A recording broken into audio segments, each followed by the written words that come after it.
Assalamualaikum warahmatullahi wabarakatuh. Halo semuanya, perkenalkan nama saya Bintang Ceninda Putri, NIM 21143010007 dari Prodi Sarjana Terapan Keperawatan.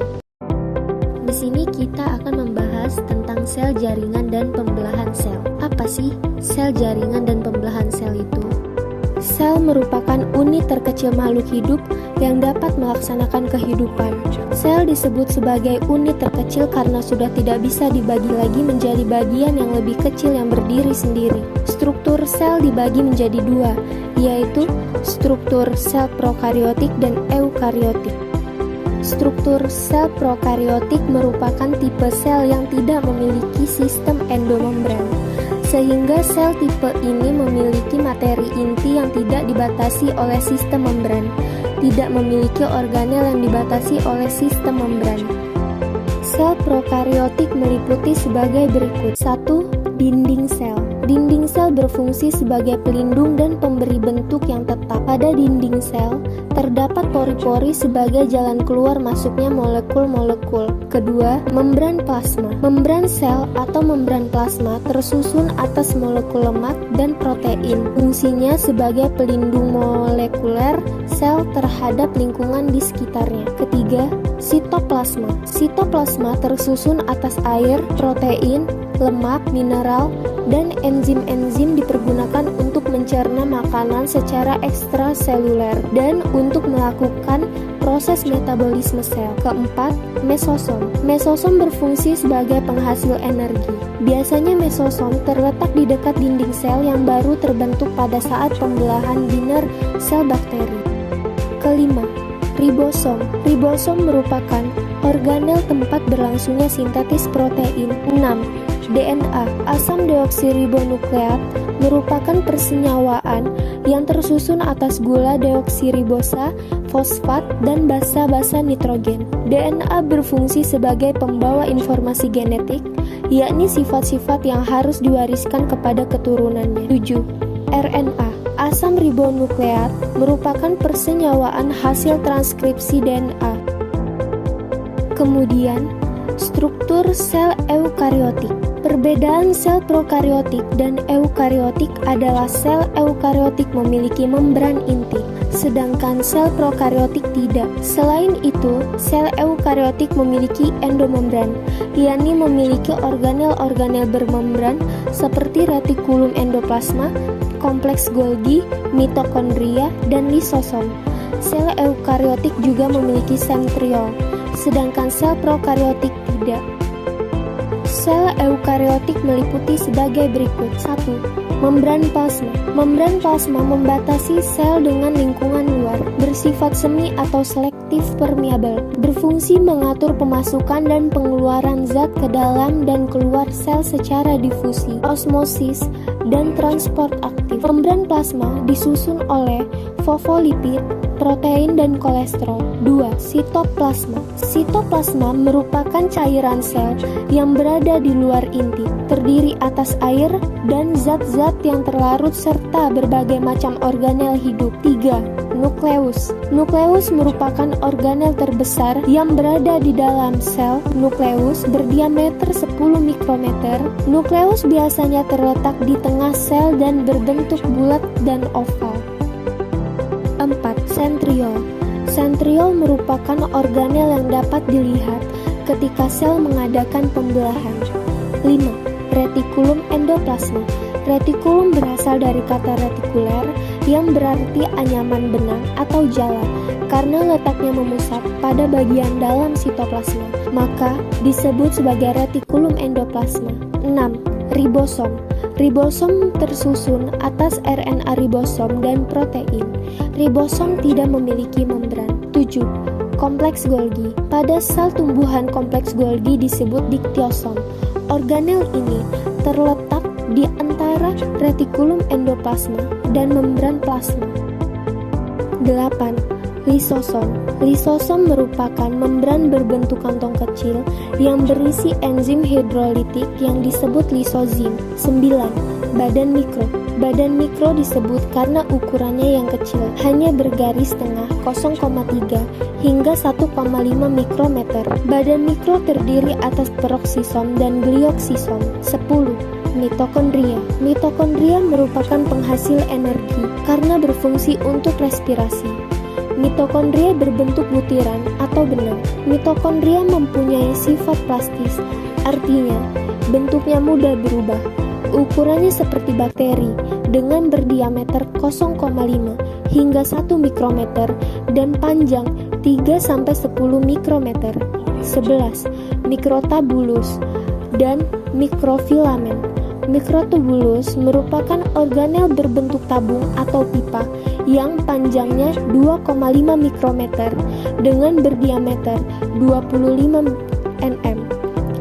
Tabung-tabung kecil itu tersusun atas protein yang dikenal sebagai tubulin. Kemudian jaringan. Apa sih jaringan itu?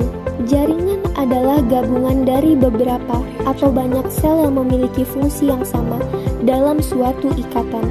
Jaringan penyusun tubuh dapat dikelompokkan menjadi 4 kelompok, yaitu jaringan epitelium, jaringan ikat, jaringan otot, dan jaringan saraf. Jaringan epitelium merupakan jaringan penutup permukaan tubuh, baik permukaan tubuh sebelah luar maupun sebelah dalam. Permukaan sebelah luar yang memiliki jaringan epitelium adalah kulit, sedangkan permukaan sebelah dalam tubuh yang mengandung epitelium adalah permukaan dalam usus, paru-paru, pembuluh darah, dan rongga tubuh. Jaringan epitelium dapat dikelompokkan berdasarkan jumlah lapisan sel dan bentuknya, serta berdasarkan struktur dan fungsinya. 1. Epitelium berdasarkan jumlah lapisan sel dan bentuk. Berdasarkan jumlah lapisannya, epitelium dapat dibedakan menjadi epitelium sederhana dan epitelium berlapis. Epitelium sederhana adalah epitelium yang sel-selnya hanya selapis. Epitelium berlapis adalah epitelium yang terdiri atas beberapa lapis sel. 2. Epitelium berdasarkan struktur dan fungsi. Berdasarkan struktur dan fungsinya, jaringan epitelium dibedakan menjadi 2, yaitu jaringan epitelium penutup dan jaringan epitelium kelenjar. Kemudian jaringan ikat. Ciri khusus jaringan ikat adalah memiliki komponen intraseluler yang disebut matriks. Matriks disekresikan oleh sel-sel jaringan ikat. Dengan demikian, secara garis besar, jaringan ikat terdiri atas sel-sel jaringan ikat dan matriks. Berdasarkan bentuk dan reaksi kimianya, serat pada matriks ada 3 jenis, yaitu serat kolagen, elastin, dan retikuler. 1. Jaringan ikat longgar. Susunan seratnya longgar dan memiliki banyak substansi dasar, berfungsi memberi bentuk organ dalam, misalnya sumsum tulang dan hati, nyokong, mengelilingi, dan menghubungkan elemen dari seluruh jaringan lain. 2. Jaringan ikat padat. Susunan selnya padat dan memiliki sedikit bahan dasar dan sedikit sel jaringan ikat. Jaringan ikat padat dibagi menjadi 2 jenis, yaitu jaringan ikat padat tak teratur dan jaringan ikat padat teratur.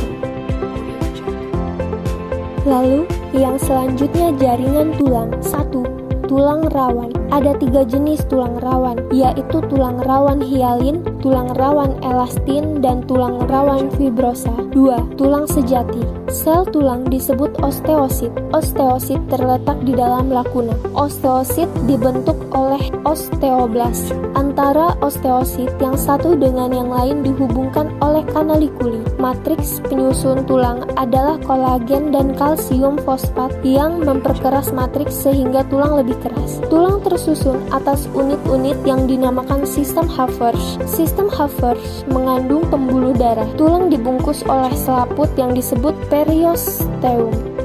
3. Darah. Sel darah meliputi sel darah merah, sel darah putih, dan keping darah. Sel darah merah berfungsi untuk mengangkut oksigen. Sel darah putih berfungsi untuk melawan benda asing yang masuk ke dalam tubuh. Sedangkan keping darah berperan dalam proses pembekuan darah. Sel darah putih terdiri atas monosit, limfosit, eosinofil, basofil, dan neutrofil. 4. Jaringan adipose. yaitu jaringan ikat yang terdiri atas sel-sel berukuran besar yang terspesialisasi untuk menyimpan lemak. Disebut juga jaringan lemak. Jaringan ini berfungsi untuk menyimpan lemak sebagai cadangan makanan, mencegah hilangnya panas secara berlebihan, dan sebagai pelindung jaringan yang ada di dalamnya. Jaringan ini terdistribusi di bawah kulit, di dalam tulang, di rongga perut dan dada. 5. Jaringan otot. Jaringan otot dibagi menjadi 3, yaitu otot polos, otot lurik, dan otot jantung. Otot polos yaitu sel berbentuk gelendong, memiliki satu inti yang terletak di bagian tengah. Kontraksi otot polos tidak dibawa pengaruh kesadaran, sehingga disebut otot involunter. Contoh saluran pencernaan, kantong kemih, organ reproduksi, saluran pernapasan. Otot lurik. Sel berbentuk silinder yang panjang dan tidak bercabang, memiliki banyak inti yang terletak di bagian tepi sel. Kontraksi otot lurik di bawah kesadaran, sehingga disebut otot volunter. Contoh, otot melekat pada rongga. Yang terakhir, otot jantung. Sel otot jantung membentuk rantai dan sering bercabang 2 atau lebih membentuk sinsitium. Memiliki 1 atau 2 inti sel yang terletak di bagian tengah sel. Kontraksi tidak dibawa pengaruh kesadaran. Dan yang terakhir yaitu jaringan saraf. 1. Struktur saraf. Ini merupakan gambar dari struktur saraf. Kemudian ada jenis sel saraf. Jenis sel saraf dibagi menjadi 3, yaitu neuron sensori, neuron intermediat, neuron motor. Neuron sensori berfungsi menyampaikan rangsangan dari organ penerima rangsangan kepada sistem saraf pusat. Neuron intermediat berperan sebagai penghubung impuls saraf dari satu neuron ke neuron lain atau dari neuron motorik ke neuron sensorik. Kemudian yang terakhir, neuron motor berfungsi mengirimkan impuls dari sistem saraf pusat ke otot dan kelenjar yang akan melakukan respon tubuh. Pada umumnya, neuron motor menerima impuls dari neuron intermediat. Ada kalanya impuls ditransmisikan dari neuron sensori ke neuron motor.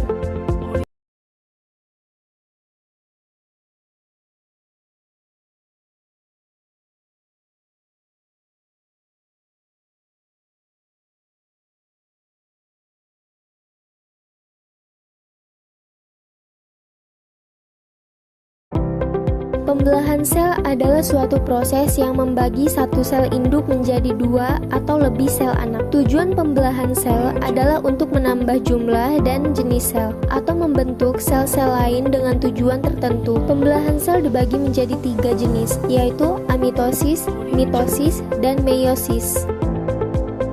Pembelahan sel pada prokariotik. Pada sel prokariotik, pembelahan sel yang terjadi dikenal dengan nama pembelahan binar. Pembelahan binar merupakan pembelahan yang berlangsung secara spontan dan sederhana. Proses pembelahan ini juga dikenal dengan pembelahan amitosis, yaitu pembelahan yang tidak melibatkan kromosom. Pada pembelahan ini, kromosom diduplikasi dan akan menempel pada membran plasma. Lalu terjadilah pertumbuhan di antara 2 tempat perlekatan kromosom tersebut. Hal tersebut bertujuan untuk melakukan pemisahan inti, lalu dilanjutkan dengan proses sitokinesis dan pembentukan dinding sel, sehingga terbentuklah 2 sel anakan. Pembelahan binar ini terjadi pada sel bakteri. Proses pertumbuhan sel, duplikasi materi genetik, pembagian kromosom, dan pembelahan sitoplasma. Kemudian pembelahan sel pada eukariotik. Proses pembelahan sel pada eukariotik dikenal dengan mitosis. Pembelahan sel pada eukariotik lebih kompleks dibandingkan pembelahan sel pada prokariotik. Pada sel eukariotik, molekul DNA terkumpul dalam struktur yang disebut kromosom. Kromosom dapat ditemukan di dalam nukleus. Kromosom pertama kali ditemukan pada sel eukariotik karena penampakannya yang jelas pada saat mitosis. Kromosom tersusun atas rangkaian protein dan DNA yang terpilin dan membentuk badan kromosom. Siklus hidup sel eukariotik dapat dibagi menjadi 2 fase, yakni mitosis dan interfase. Mitosis adalah fase pembelahan sel, sedangkan interfase adalah fase persiapan sebelum memasuki mitosis. Oleh karena banyak sel yang mampu melakukan pembelahan sel dari satu mitosis ke mitosis lain secara cepat, proses tersebut dapat diilustrasikan sebagai suatu siklus. Proses pembelahan sel pada eukariotik dapat disebut juga siklus sel. Kemudian siklus sel. Sel-sel mengalami pembelahan melalui serangkaian proses yang terjadi berulang kali dari pertumbuhan ke pembelahan, yang dikenal sebagai siklus sel. Siklus sel terdiri atas 5 fase utama, G1, S, G2, mitosis, dan sitokinesis. Durasi lamanya masing-masing fase dari siklus ini bervariasi, dari yang beberapa jam sampai beberapa hari, bergantung dari tipe sel dan faktor-faktor luar seperti suhu dan nutrisi yang tersedia. Siklus sel merupakan serangkaian kejadian dengan urutan tertentu berupa duplikasi kromosom, sel, dan organel di dalamnya yang mengarah ke pembelahan sel. Kemudian bagian tipe pembelahan sel. 1. Amitosis. Amitosis adalah pembelahan inti secara langsung diikuti dengan pembelahan sitoplasma. Amitosis adalah pembelahan sel secara langsung tanpa melibatkan kromosom, contohnya pada sel bakteri. Kromosom hasil duplikasi awalnya akan menempel pada membran plasma. Selanjutnya akan terjadi pertumbuhan antara dua tempat perlekatan kromosom untuk melakukan pemisahan materi inti. Kemudian akan terjadi sitokinesis yang diikuti dengan terbentuknya dinding sel baru hingga dua sel anakan terbentuk. Pembelahan yang demikian juga sering disebut dengan pembelahan binar atau pembelahan sel secara langsung. Kedua, mitosis. Mitosis adalah proses pembagian genom yang telah digandakan oleh sel kedua sel identik yang dihasilkan oleh pembelahan sel. Mitosis umumnya diikuti sitokinesis yang membagi sitoplasma dan membran sel. Proses ini menghasilkan dua sel anak yang identik yang memiliki distribusi organel dan komponen sel yang nyaris sama. Mitosis dan sitokinesis merupakan fase mitosis pada siklus sel, di mana sel awal terbagi menjadi dua sel anakan yang memiliki genetik yang sama dengan sel awal. Hasil utama dari mitosis adalah pembagian genom sel awal kepada dua sel anakan. Proses mitosis secara konvensional dibagi 6 fase, yaitu interfase, profase, prometafase, metafase, anafase, dan telofase. Lalu yang ketiga, meiosis. Meiosis adalah salah satu cara sel untuk mengalami pembelahan. Ciri-ciri pembelahan: 1. Terjadi di sel kelamin. 2. Jumlah sel anaknya 4. 3. Jumlah kromosom setengah induknya. 4. Pembelahan terjadi 2 kali. Meiosis hanya terjadi pada fase reproduksi seksual atau pada jaringan nutfah. Pada meiosis, terjadi perpasangan dari kromosom homolog serta terjadi pengurangan jumlah kromosom induk terhadap sel anak. Di samping itu, pada meiosis terjadi 2 kali periode pembelahan sel, yaitu pembelahan meiosis 1 dan pembelahan meiosis 2. Keempat, diferensiasi. Diferensiasi sel adalah proses ketika sel kurang khusus menjadi jenis sel yang lebih khusus. Diferensiasi terjadi beberapa kali selama perkembangan organisme multiseluler ketika organisme berubah dari zigot sederhana menjadi suatu sistem jaringan dan jenis sel yang rumit. Terima kasih. Wassalamualaikum warahmatullahi wabarakatuh. Potensial, membran, aktivitas metabolis, dan ketanggapan sel terhadap sinyal. Perubahan-perubahan itu sebagian besar diakibatkan oleh modifikasi ekspresi gen yang sangat terkontrol.